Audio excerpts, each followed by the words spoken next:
ఆదాయానికి మించిన ఆస్తుల కేసులో తెలంగాణ ఆర్&బి ఈఎన్సీ మోహన్ నాయక్ను ఏసీబీ అధికారులు అరెస్టు చేశారు. అనంతరం హైదరాబాద్లోని ఎస్పీఈ అండ్ ఏసీబీ కేసులో ప్రత్యేక న్యాయమూర్తి ఎదుట హాజరుపరచగా కోర్టు 14 రోజుల జ్యుడిషియల్ రిమాండ్ విధించింది. దీనితో ఆయన్ను చంచల్గూడ జైలుకు తరలించారు. ఈ కేసుకు సంబంధించి హైదరాబాద్, నిజామాబాద్ సహా రాష్ట్ర వ్యాప్తంగా మొత్తం 17 చోట్ల ఏసీబీ అధికారులు ఏకకాలంలో తనిఖీలు చేపట్టారు. సోదాలో భాగంగా మోహన్ నాయక్ నివాసం, కార్యాలయాల నుండి సుమారు 65 లక్షల నగదు, 1.5 కేజీల బరువు గల 15 బంగారు బిస్కెట్లు, వెండి ఆభరణాలను అధికారులు స్వాధీనం చేసుకున్నారు. మొత్తంగా స్వాధీనం చేసుకున్న ఆస్తుల విలువ 200 కోట్లకు పైనే ఉంది.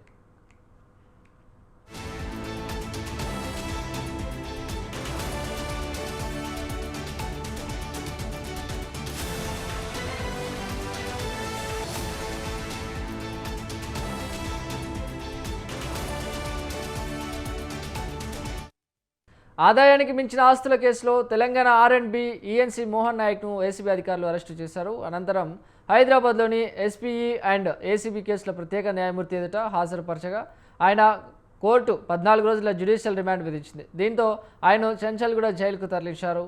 రైట్, ఇది ఈ విషయానికి సంబంధించి మరింత సమాచారాన్ని మా ప్రతినిధి లిఖిత అందిస్తారు. Likhitha. Right, thank you Chiranjeevi. ఇప్పటికే ఈ యొక్క మోహన్ నాయక్ కు సంబంధించి అయితే కోర్టు 14 రోజుల జ్యుడిషియల్ రిమాండ్ అయితే విధించడం జరిగింది. అంతేకాకుండా ఆయన ఇంట్లో జరిపిన సోదాలు ఇంకా 14 ప్లేసులలో కూడా ఈ యొక్క సోదాలు జరిగినట్లుగానైతే తెలుస్తుంది. ఆ ఏరియాలో కూడా చాలా వరకు ఈ యొక్క డబ్బు కావచ్చు, అంతేకాకుండా నగదు రూపంలోనైతే మరింత ఎక్కువ సోదాలలో బయటపడినట్లుగా తెలుస్తోంది.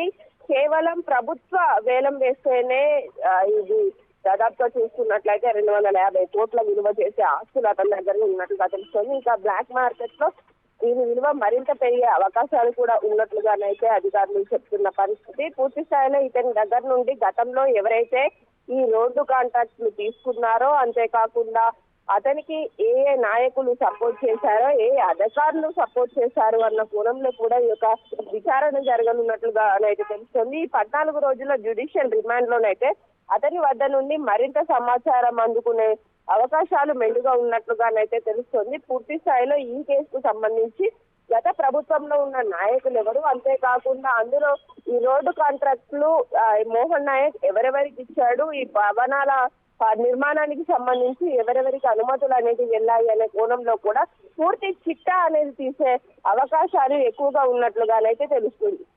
Right, thank you Likhita.